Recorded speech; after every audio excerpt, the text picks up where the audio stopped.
Let's talk about some news, shall we? Welcome to the Thought Bistro podcast by Vishwat and Akhil. Here we discuss the weekly news, review books, and look at the world from a different lens. Our mission is to provide a platform to explore different ideas and perspectives from around the world and allow our listeners to develop a deeper understanding. So, first most important news, Manchester United are Carabao Cup champions of the world. Carabao Cup champions of the world. Woo!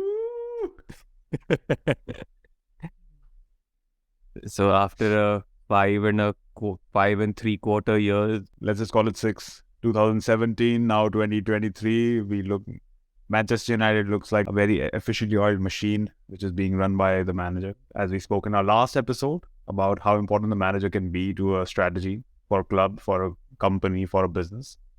So for all you non-football fans, in some science news, the James Webb Telescope spots super old, massive galaxies that shouldn't exist, according to the University of Colorado at Boulder, where in a new study, a team of international astrophysicists have discovered several mysterious objects hiding in images from the James Webb Telescope. 6 potential galaxies that emerged so early in the universe's history and are so massive that should not be possible under current cosmological theory. I think we should call it cosmological assumptions more than anything. As time goes on and more our technology develops and the more information that we can find, all of these theories are gonna, we are going to blow past them. Just like Earth was the center of the universe, and then Sun was the center of the universe, and then, the universe is so huge, we are a speck of dust, and now we might not even be a speck of dust, we might be even smaller than that. So I love it. Yeah, dude, it's super interesting. They say each of these galaxies may have existed at the dawn of the universe, so roughly 500 to 700 million years after the Big Bang, which is about 13 billion years ago. They're so gigantic that they contain almost as many stars as the modern-day Milky Way galaxy. However, this is not the oldest galaxy that scientists have spotted. Last year, another team of scientists spotted 4 galaxies that coalesced from gas around 350 million years after the Big Bang. So that's about 150 to 350 million years before these galaxies. So for additional information, how this has been made possible is that the James Webb Telescope that was launched early last year is able to capture infrared light that comes from a very distant part of our universe.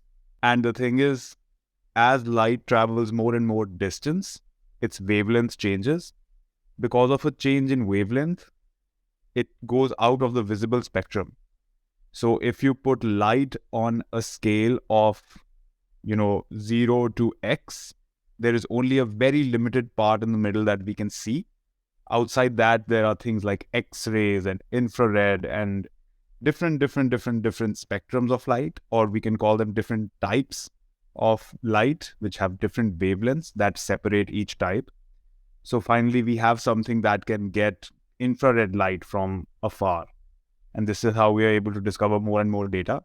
And the more time the telescope will have exposure to different parts of the universe, the more data we'll be able to collect and get more and more information on the universe.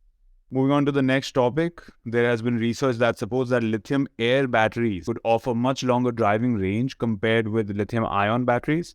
We touch on batteries almost every episode now. I don't even know which one I should point to. But their importance in EV planes, their importance in our daily lives, and their importance in the future that we look at, where we have like a lot of EVs on the road and energy storage becomes very important. The more scientific discoveries we have on the battery front, the better. The researchers at the Illinois Institute of Technology and the US Department of Energy's Argonne National Laboratory have been working for over a decade to develop a lithium battery that makes use of oxygen in the air. So the Lithium Air Battery has the highest projected density of any battery technology being considered for the next generation of batteries beyond lithium ion.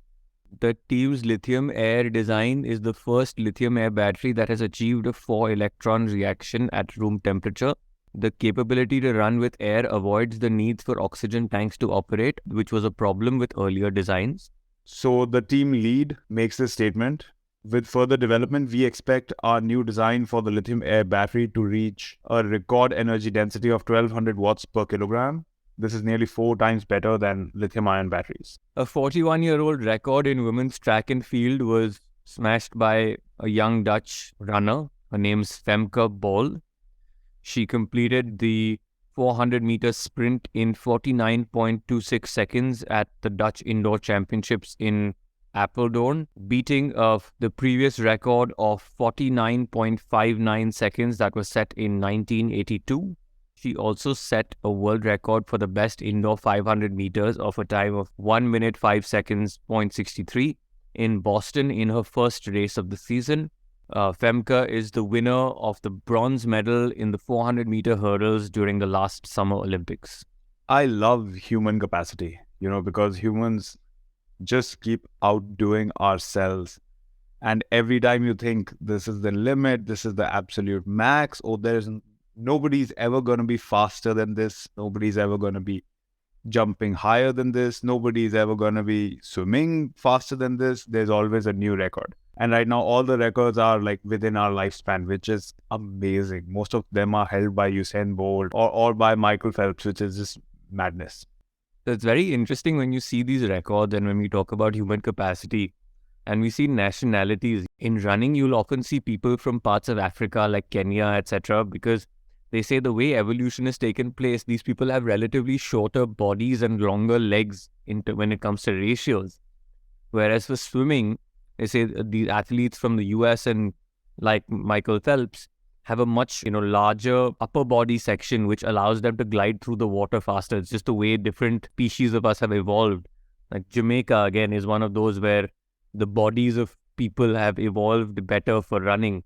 And, there's often this theory that some person will put out on the internet, let's get all the steroids out there and have a steroid-fueled Olympics and see actually how far can we jump and how fast can we run. That is a very, very interesting argument to be made.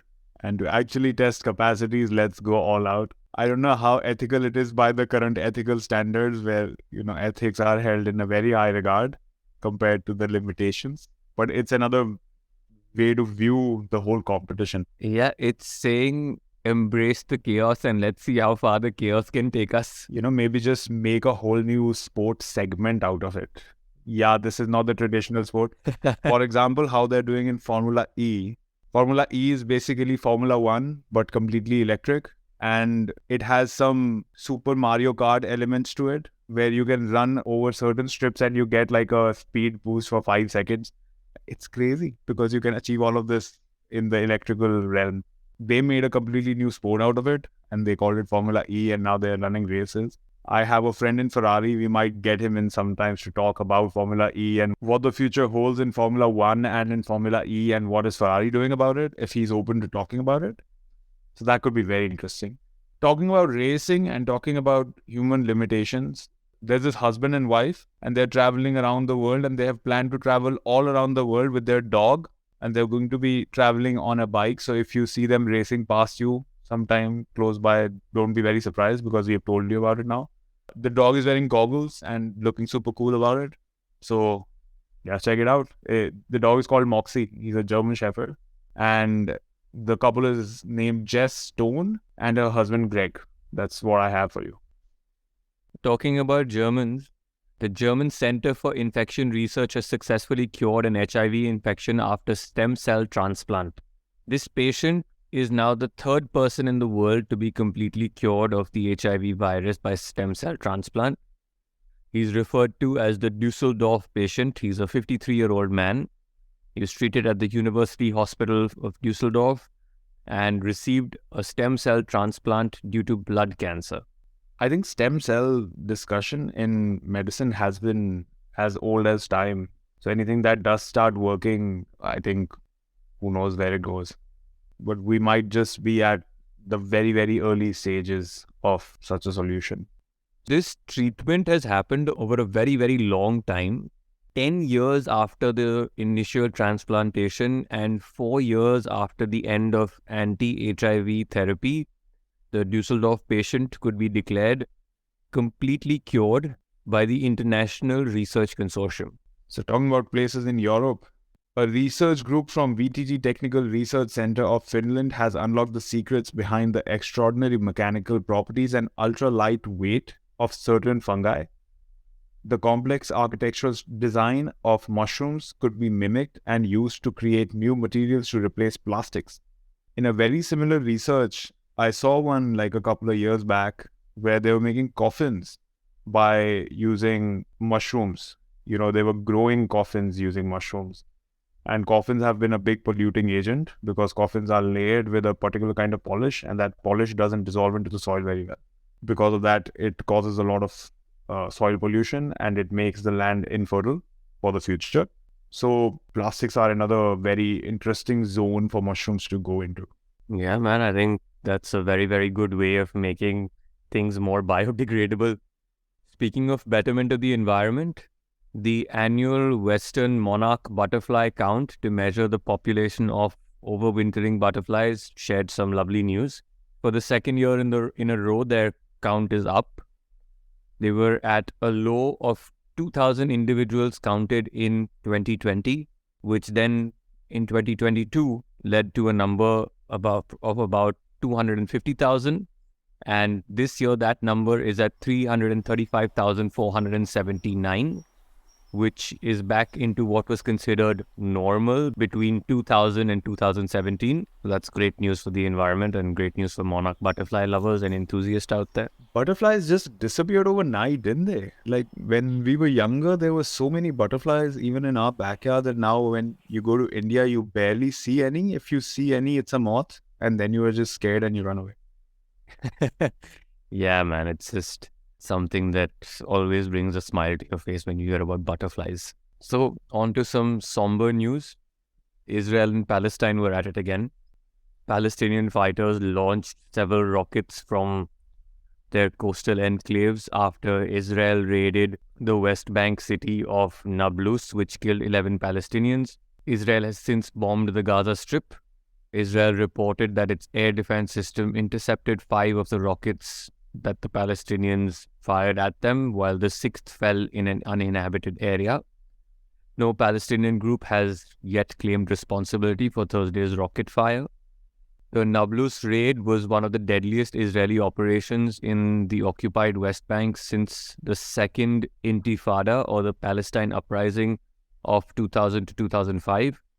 The death toll on Wednesday surpassed that of an Israel attack last month in the city of Jenin, further north. So in addition to the 11 who died, at least 100 others were wounded. 82 of them were hit by live ammunition, according to the Palestinian Health Ministry. Ukraine on Friday marked 1 year since Russia launched its attack, ending decades of relative stability in Europe.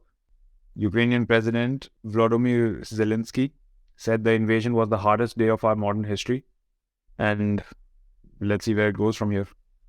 Our thoughts and prayers are definitely with all those affected. I think world peace is a pipe dream, but as time has gone by, there have been lesser and lesser conflicts around the world. This has been a very recent one and the most prominent one in my memory, especially during my lifetime. Let's hope the future is better than what it is now. Let's hope the trend continues downwards in terms of conflicts and we build a better world in the future than it is now, as we have been edging towards a better world from the past to now. So I think that about wraps us up for the week. Thank you for joining us. Thanks for joining us. We hope to continue to bring you some interesting news from around the world and keep you informed and keep you entertained, and hope to see you again next time. Thank you.